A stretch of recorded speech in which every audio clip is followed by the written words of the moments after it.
the last 7 to 10 years, I had been experiencing quite a bit of symptoms not related to any kind of illness. I was very tired. I was very sick. I'd seen many doctors, and nothing was making me any better. Matter of fact, I was on a lot of medications.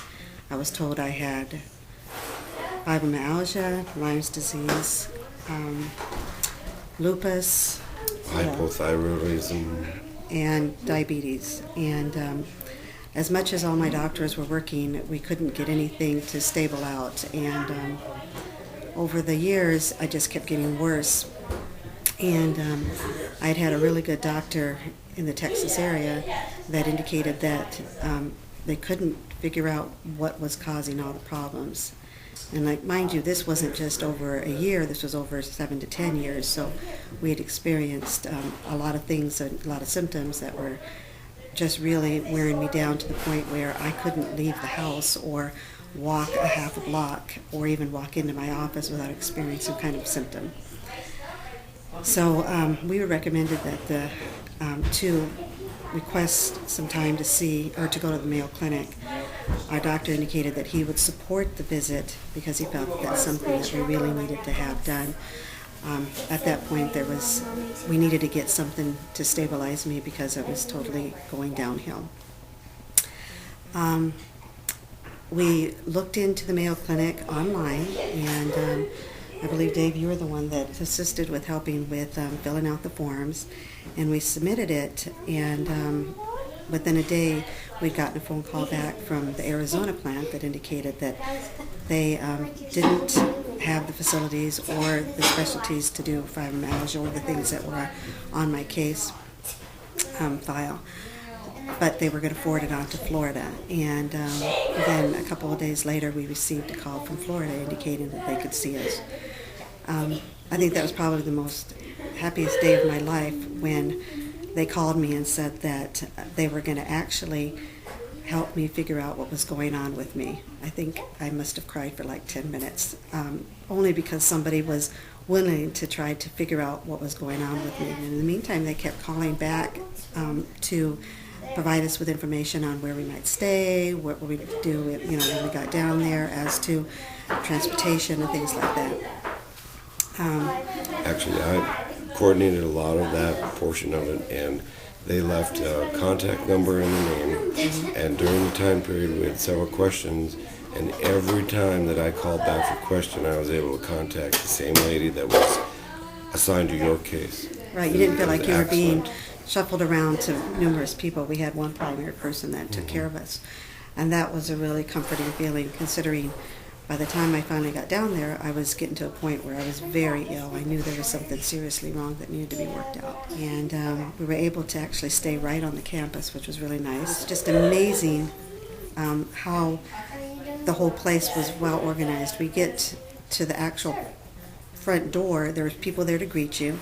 There's people that tell you where to go when you're actually, checking in, and then there's a process from there. They told you what floor to go to, who to start with, and you actually went to a primary physician, and that primary physician had already seen your file and was getting ready to tell you what your schedule was going to be for the evaluation portion of it. It was very obvious that each one of the doctors that we saw had studied up on your file before we got to their office. It's not like the typical office visit where you go in and you sit in the room for 15 minutes while the doctor catches up on your file. These people knew exactly who they were going to see and everything that you had submitted up to that point. Right, and that primary physician set me up with 5 different doctors: digestive doctor, nose, ears, and throat doctor, numerous. It covered so many areas because we didn't come down and have a specific symptom that was pointing to one particular treatment plan. It was very elusive.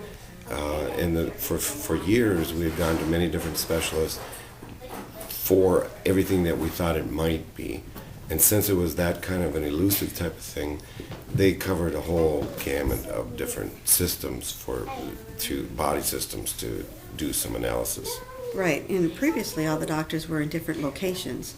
In this place there was going to be one file for all the doctors to see, and we were told what our schedule was going to be and where we'd be starting with our evaluations. And we'd meet with each one of these physicians, and they would look at my file and then also determine what tests needed to take place. And then they would walk you through the tests that you would have to take and make you feel very comfortable with what you were going to be doing.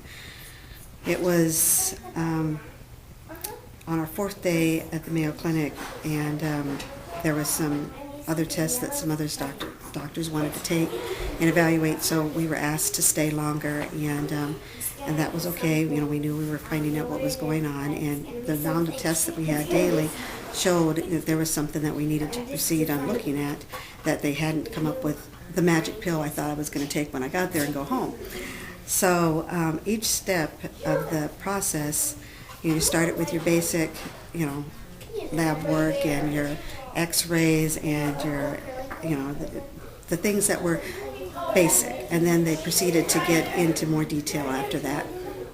Each doctor took their time. They understood what your situation was. They knew you were scared. They knew you didn't know what was going on. There's numerous doctors that would come in and know how concerned you were, where I believe there was the digestive doctor came in and he said, "Honey, I know you're so concerned. I have to hug you." And he just hugged me. And that was preceding the point where we had, I said we were planning to go home in 2 or 3 days, and he actually said, "Honey, I don't know if you know this, but your cardiologist is going to ask you to stay." And and you have an appointment with him right after this, but I said, "I'm going to schedule some more tests because I know you're going to be here a little bit longer." But I said, "No, we were planning to go home. I thought we had this all worked out." He said, "No, you really need to stay." And he felt the need to give me a hug. And I've never felt that warm and comforting feeling. You'll get through this. It'll be tough, but you'll get through this, and you're here to find out what's wrong with you, and we all care. And it was just a warm feeling to know that I wasn't being pushed from one doctor to the other, and I wasn't being, told one thing by one doctor and the other doctor would find something. That one doctor knew what the cardiologist doctor knew too. Everything was so coordinated, and what impressed me the most was that even though nobody was finding any major thing to fix, they were very confident that they would find what needed to be addressed, and they just said, "Okay, we're going to test the next thing." And they kept on going, and nobody even had the option of giving up. Nobody even thought about that. They just said, "You're here, you have a real issue with your life. You've gone from a vibrant, energetic young woman to somebody who can't walk for 100 yards. And we're going to find out why, because obviously there's nothing that should keep you from being the person that you used to be." And they were going to find it. Mm-hmm. And they did. We were released to go. We couldn't leave Florida. We were released for 5 days. And we actually stayed at a hotel that was near the site. But every day we got a call from somebody wanting to know how was I doing? And am I walking? Was I using my breathing machine? What medically, was I in any pain? Things like that. Every day we got called by somebody. And not only did they call us, but they also asked if we had all our paperwork done, our forms done. I don't know if a lot of people know the intense, detailed documents that have to be completed for short-term disability, or you're taking, the insurance needs to have the right doctors sign the forms, and if you have a nurse sign them, it doesn't work, the doctor has to. They seem to know all the stuff that needed to be done. And not only did they leave us as we're done, they didn't go, "We're done with you, you go on forward." They contacted my primary physician in Dallas, and they made sure that he had all the information that we had there set up, made sure he set up home health care for me when I got home, and made sure that if they had any questions, who they were to call and contact. So when I arrived in Dallas, I already had a visit scheduled for the first nurse to come and take care of my open wounds that I had. And my doctor was the one in Texas that set it up.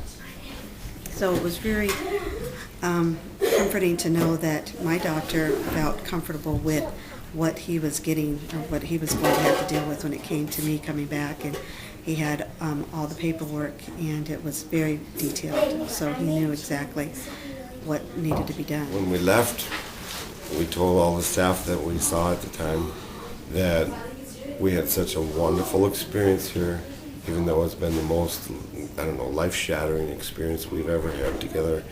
We said, we'd really like to recommend that all of our friends come here, but you'll understand if we don't, because we don't want them to be in this position to come here. But if any of them are sick, this is where And they're if coming. them are, Yes. we'll definitely tell them Yes. the Mayo. Right, because after 8 to 10 years, or how many years I was sick, this quadruple heart bypass has changed my whole life. I'm walking 2 to 4 miles a day. I'm eating healthier. I've lost a lot of weight, and I'm a new person. I'm the old person back, and Cindy's back. Cindy's back, and I'm so excited about that because there's no stopping me now. I'm so energetic. I'm where I want to be. I'm doing things, and I'm enjoying life again. And I wasn't able to do that for so many years, and I wouldn't be doing that. And in fact, I don't think I would be here if I hadn't gone to Mayo Clinic.